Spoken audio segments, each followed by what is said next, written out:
Na Iberijskom poluostrvu se nalazi 5 zemalja, Andora i Francuska na sjeveru, Portugal na zapadu, dok Španija dominira ostalim dijelom ovog područja. 5. zemlja se nalazi na samom jugu i pripada prekomorskom teritoriju Ujedinjenog kraljevstva. Ovaj dio poluostrva se zove Gibraltar i uprkos brojnim ratovima između Ujedinjenog kraljevstva i Španije, Britanija i dalje drži ovu teritoriju pod svojom kontrolom, iz čega slijedi očigledno pitanje zašto? Zašto je Gibraltar britanski? Dakle, prvi dio ovog pitanja je kako je Britanija uopšte došla do Gibraltara. Odgovor na ovo pitanje je jednostavan. 1700. godine kralj Španije Carlos II umire, a s obzirom da nije imao djece, to je naravno dovelo do problema i krize oko nasljedstva.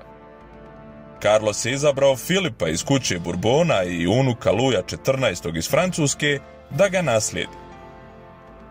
Ovo je uznemirilo gotovo sve u Europi, jer je Španija i njena ogromna imperija sada bila u čvrstoj vezi sa Francuskom i njenim uticajem. Nakon ovih dešavanja i imenovanja izbio je rat. Svi su se ujedinili protiv Španije i Francuske, a 1704. godine engleski i holandski vojnici su se iskrcali na Gibraltar i zauzeli ga, kako bi otvorili i omogućili pristup takozvanom ušću Mediterana. 1713. godine ugovorom iz Utrehta Španija je u zamjenu da odmah prekine ratna dejstva Britaniji ustupila Gibraltar. Stanovništvo Gibraltara je uglavnom pobjeglo tokom rata, zatim su se tu stacionirale britanske trupe i poluotok je od tada djelovao kao važna pomorska baza, čiji se broj stanovnika nakon toga znatno povećao. Britanija je tada posjedovala Gibraltar, ali šta je spriječilo Španiju da ga povrati pod svoju kontrolu? To je bio mali komad zemlje vezan za špansko kopno, te bi njegovo ponovno zauzimanje trebalo biti jednostavno. Pa ipak nije bilo tako. Nakon kraćeg vremenskog perioda, Španija i Britanija su ponovo bile u ratu, te će u narednih 75 godina Španci pokušati još 2 puta da vrate Gibraltar. Najveća opsada dogodila se za vrijeme Američkog rata za nezavisnost, kada je sva britanska pažnja bila usmjerena ka sjevernoameričkom kontinentu. Španija je uz pomoć Francuza 4 godine opsjedala Gibraltar s ciljem da izgladni njegovo stanovništvo. Međutim, Britanci su zbog veličine svoje mornarice bili u mogućnosti da opskrbe Gibraltar i održe ljude tog područja u životu. Britanija je izgubila rat, pa se postavlja pitanje zašto Španija za vrijeme mirovnih pregovora nije iskoristila priliku i povratila Gibraltar. Kao prvo, Britanija nije bila u potpunosti slomljena, te su se njene snage još uvijek mogle boriti, što znači da Španija nije mogla dobiti sve što je željela. A drugo, Španija je imala potrebu da povrati važnije zemlje, posebno Floridu i Menorku, te je u oba slučaja to uspjela. I poslije svih ovih događaja 1783. godine, španska vlada je dalje izražavala svoje pravo na Gibraltar, što se uglavnom svodilo na njegov geografski položaj koji ga veže za špansko kopno, a također i zato što je njen kontinuirani gubitak teritorija, uključujući i ovo malo područje, viđen kao narušavanje nacionalne časti i ugleda Španije.